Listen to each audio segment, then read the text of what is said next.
วัสดีท่านผู้ชมขอต้อนรับเข้าสู่รายการกฎหมายเพื่อประชาชนดำเนินรายการโดยข้าพเจ้าวันนาลินสุริบุงศักดิ์พร้อมด้วยทานศรีประเสริฐเสนสวัสดิ์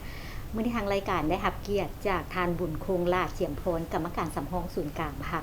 เลขาคณะบริหารงานพรรคแขวงอุดมไซให้เกียรติเข้าร่วมสนทนาเกี่ยวกับหัวข้อการคุ้มครองรัฐคุ้มครองสังคมโดยกฎหมายซึ่งเป็นหัวข้อที่น่าสนใจหลายจะสวัสดีค่ะ สวัสดี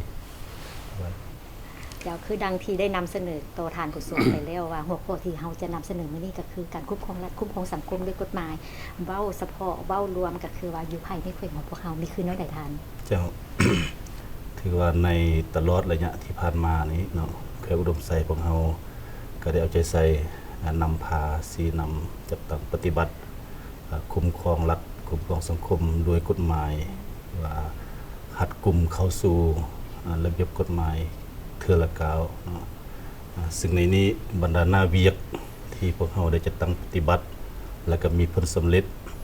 เป็นเก่าๆมาเวียกอันที่1ที่พอได้เฮ็ดนี้ก็แม่นพวกเราได้มีส่วนร่วมในการสร้างและปรับปรุงกฎหมายแล้วก็สร้างนิติกรรมลุ่มกฎหมายซึ่งในระยะ5 ปีที่ผ่านมานี่แขวงอุดมไซพวกเรานี่ก็ได้เข้าร่วมในการทาบทามร่างกฎหมาย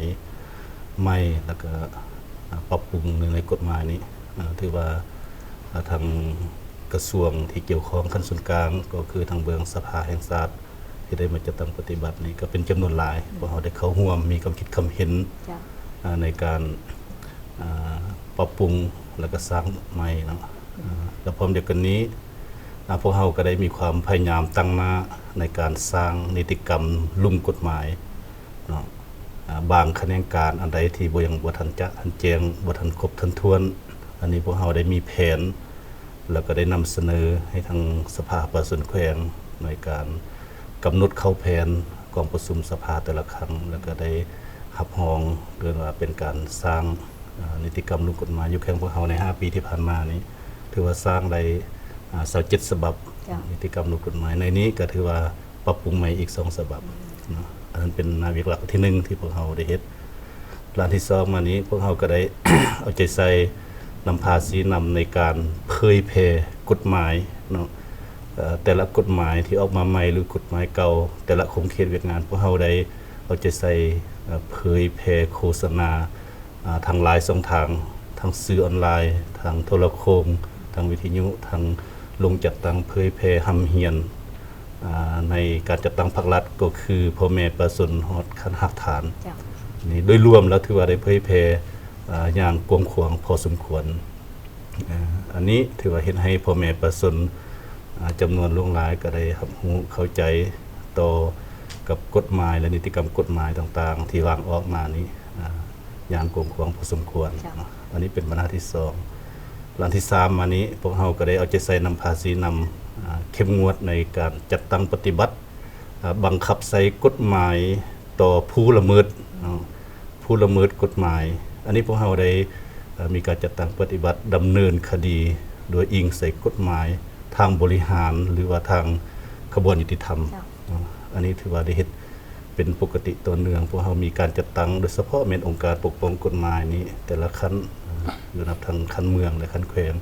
ก็ได้จัดตั้งปฏิบัติมาโดยตลอดเนาะหลังที่3อันนี้พวกเราก็ได้ใจใส่นำพาสีนำจัดตั้งปฏิบัติเอิ้นว่าสร้างความเข้มแข็งเนาะสร้างความเข้มแข็งทางบริหารรัฐก็คือองค์กรปกป้องกฎหมายนี้ด้วยการที่ว่าสร้างคู่มือเนาะทางด้านเอกสารแนะนำหรือว่าปรับปรุงพื้นฐานโครงสร้างโดยเฉพาะเหมือนสถานที่เฮ็ดเวียกเนาะหรือว่าสนองอุปกรณ์รับใช้พาหนะแล้วก็พร้อมเดียวกันนี้ก็ได้ปรับปรุงระบบกงจักรการจัดตั้งเนาะภาคส่วนที่เฮ็ดเวียกเกี่ยวกับการสร้างหรือปกป้องกฎหมายนี้ถือว่าได้ฝึกอบรมได้มีการประสานงานระหว่างบริหารรัฐก็คือภาคส่วนเกี่ยวข้องที่องค์การปกป้องกฎหมายเพื่อเฮ็ดใดในการจัดตั้งปฏิบัติให้มันกลมเกี่ยวกันแต่ถึงลุ่มแล้วก็ก้าวเข้าไปสู่รากฐานตัวนี้โดยเฉพาะเป็นขั้นเมืองนี่สร้างความเข้มแข็งและสุดท้ายนี้เราก็ได้นำพาจัดตั้งปฏิบัติซุ่มใส่เอิ้นว่า ปลุกระดมให้ทั่วสังคมพ่อแม่ประชาชนนี้ให้มีส่วนร่วมเนาะส่วนร่วมในการสร้างในการนำใช้หรือว่าในการคุ้มครองรัฐคุ้มครองสังคมโดยกฎหมายนี้โดยการติดตามกฎการปฏิบัติหน้าที่ของอำนาจรัฐแต่ละขั้นก็คือภาคส่วนขบวนการจัดตั้งเบื้องกฎหมายนี้อันนี้ถือว่าเราได้เฮ็ดเป็นปกติอย่างต่อเนื่องสันผ่านการดำเนินการจัดตั้งปฏิบัติผ่านมานี้เห็นว่าอยู่แค่พวกเรานี้ก็สังคมเนาะโดยเฉพาะกับพ่อแม่ประชาชนหรือว่าการจัดตั้งรัฐทุกขั้นนี้ก็ถือว่าได้มีการเคลื่อนไหวถือว่ามีความเข้มงวดเข้าสู่กฎหมายระเบียบการเทื่อละกาวในระยะที่ผ่านมาอันนั้นเป็นปัญหาอันพ้นเด่นที่อยากเสนอได้เนาะแต่ว่าเคียงคู่กับปัญหาอันพ้นเด่นนี้พวกเราก็ยังมีปัญหาคงค้างจำนวนหนึ่งที่จะต้องได้เอาใจใส่ในนั้นอันที่หนึ่งก็เป็นคอร์สการเผยแพร่กฎหมายอันนี้ยังบ่ทันไปสู่หักฐานพ่อแม่ประชาชนโดยเฉพาะก็เป็นอยู่เขตห่างไกลซอกลีกอันนี้พวกเราจะได้สืบต่อและที่สองมานี้ก็เป็นคอร์สการบังคับใช้กฎหมายของบริหารรัฐของเราบางอันก็ยังบ่ทันเข้มงวดเท่าที่ควรโดยเฉพาะเป็นการปฏิบัติต่อผู้ละเมิดหรือว่าพ่อแม่ประชาชนอยู่ชนบทเช่นว่ากฎหมายพวกเราได้กำหนดแต่ว่าข้อจะตั้งปฏิบัติก็อิงใส่ความรู้ความสามารถฮิตของประเพณีของพ่อแม่ประชาชนบางอันก็บ่สามารถปฏิบัติได้เช่นว่ากฎหมายครอบครัวพวกเราว่าอายุ18ปีให้แต่งงานเนาะแต่บางเทื่อมันก็แต่งงานก่อน18ปีอันนี้พวกเราก็ยังสืบต่อเนาะสืบต่อเคลื่อนไหวและสุดท้ายนี้ก็คือว่าปัญหาที่พวกเรายังเฮ็ดบ่ทันได้ดีก็เป็นจะสืบต่อสร้างความเข้มแข็งทางด้านองค์กรหรือว่าการจัดตั้งปกป้องกฎหมายเฮ็ดจะได้เพื่อให้ปฏิบัติบังคับใช้กฎหมายต่อผู้ละเมิดทางด้านกฎหมายนี้ให้มันเข้มงวดแล้วก็เป็นธรรมเฮ็ดให้กระบวนการยุติธรรมนี้ยอมรับได้ในทั่วสังคมอันนี้เป็นปัญหาที่พวกเราจะต้องได้สืบต่อซึมใส่ในต่อหน้าเจ้าวิโสนิพานการให้คำสัมภาษณ์ของ ประธานสภาประชาชนแขวงและศาลประชาชนแขวงองค์การอัยการประชาชนแขวงแผนกยุติธรรมข้าพเจ้าคิดเห็นว่าการประสานสมทบการแก้ไขปัญหาต่างๆดีสำหรับแขวงอุดมไสยของพวกเราแต่ยังสังเกตเห็นว่าปัญหาหนึ่งซึ่งบ่ทันได้รับการแก้ไขหรือจะตั้งปฏิบัติควบคู่กันแม่นปัญหาสร้างเอิ้นว่าองค์การจะตั้งปฏิบัติคำตัดสินของศาลบ่ทันมีความเป็นเอกลักษณ์ยังขึ้นกับแผนกยุติธรรมอันนี้มันสาเหตุใหญ่สาเหตุพื้นฐานนึงเฮ็ดให้คดีการเอิ้นว่าจะตั้งปฏิบัติคดีที่สำเร็จแล้วสิ้นสุดกระบวนการยุติธรรมแล้วแต่บ่ได้รับการแก้ไขตามกฎหมาย1ปัญหาการจัดตั้งต้องให้มีความเป็นเอกลักษณ์2อุปกรณ์พาหนะเงื่อนไขด้านต่างๆให้ลักษณะบ่เพียบพร้อมก็ถือว่าลักษณะตอบสนองได้ความมีความต้องการต่อปัญหาดังกล่าวใช้เลขาประแขวงเจ้าแขวงได้มีทิศทางแนวใดเพื่อแก้ไขปัญหาโศกภาคเด็ดความยุ่งยากดังกล่าวสำหรับทิศทางต่อหน้าก็คือการจัดตั้งปฏิบัติบังคับใช้กฎหมายในการคุ้มครองรัฐคุ้มครองสังคมก็คือกระบวนการยุติธรรมของพวกเราในต่อหน้านี้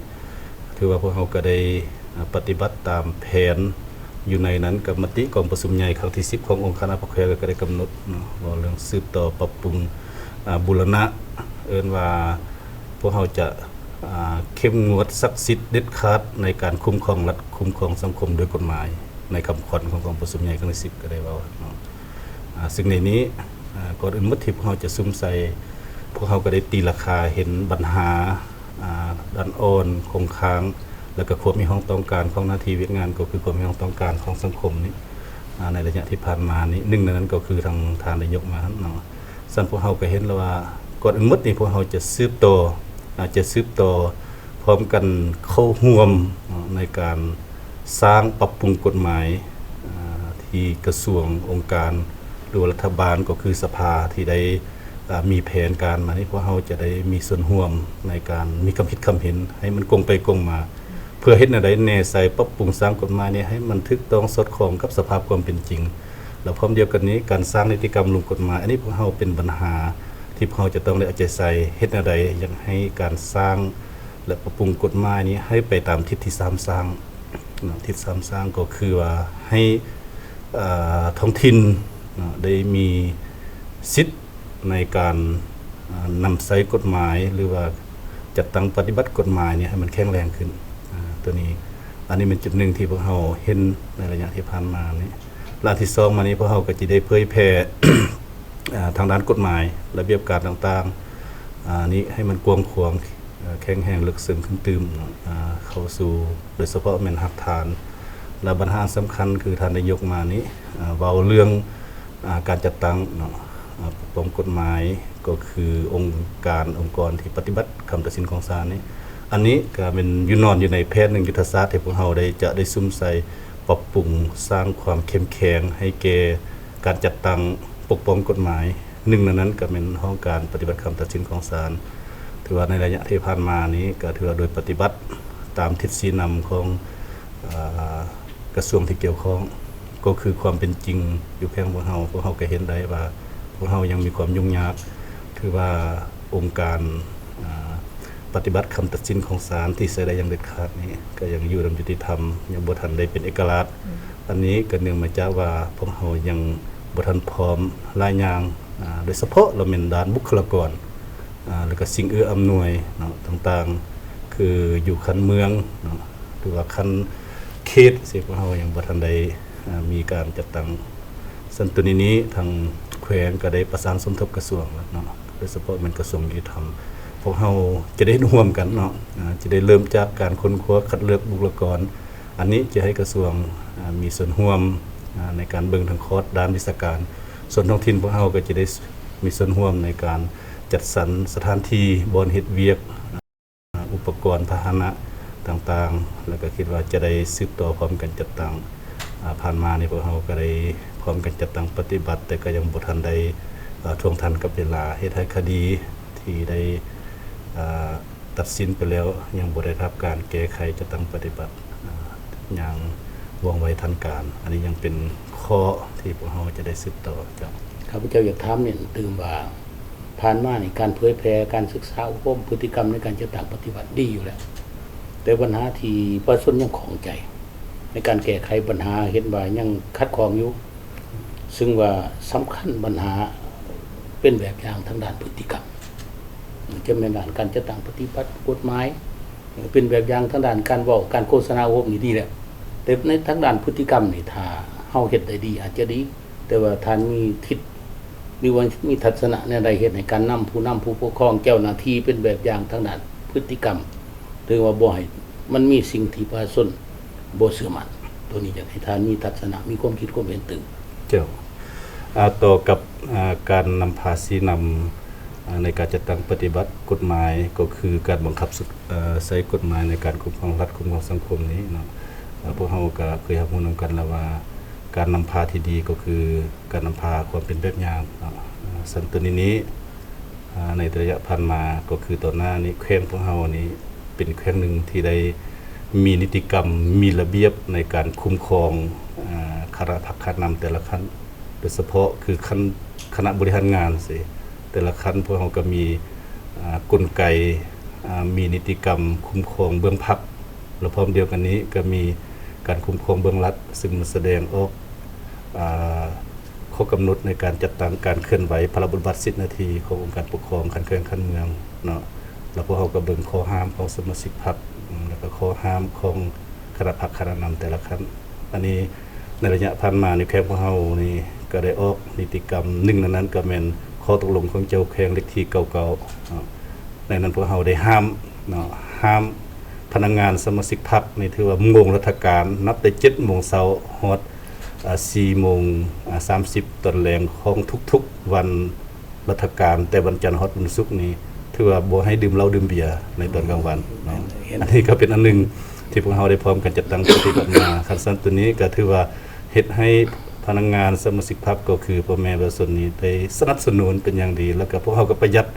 รายจ่ายประหยัดงบประมาณถือว่าได้ดีหลายอันนี้เป็นตัวอย่างนึงเนาะแล้วพร้อมกันเดี๋ยวนี้พวกเราก็มีนิติกรรมเกี่ยวกับความเป็นแบบอย่างการเคลื่อนไหวของพนักงานนำใช้พาหนะเนาะหรือว่าเคลื่อนไหวต่างๆอันนี้ถือว่าโดยรวมแล้วถือว่าพวกเราจะเล็งใส่เน้นใส่ความเป็นแบบอย่าง โดยสร้างนิติกรรมคุ้มครองเว้ากันภายในโดยเริ่มจากคณะพรรคคณะนำพระเฮานี่เป็นแบบอย่างคนหมู่เจ้า เมื่อเว้าถึงการคุ้มครองรัฐคุ้มครองสังคมด้วยกฎหมายโบถือว่าคณะนำของแขวงอุดมไซนี่มันได้เฮ็ดหลายรูปแบบหลายวิธีการ โดยเฉพาะเป็นการโฆษณาเผยแพร่ผ่านส่งทางหลายส่งทาง นอกจากนั้นยังได้มีการซี้นำพาได้มีการประชุมร่วมกับหลายภาคส่วนเพื่อเฮ็ดให้เวียกงานคงตัวขึ้นหลายโดยการนี้พวกเฮาทีมงานรายการกฎหมายเพื่อประชาชนต้องขอขอบใจน้ำทานบุญคงลาเทียมพรที่ได้ให้เกียรติเข้าร่วมรายการนี้จ้ะขอบใจ ขอบใจหลายขอบใจ ถือโอกาสนี้ต้องขอลาท่านผู้ชมไปก่อนสบายดี แสนสา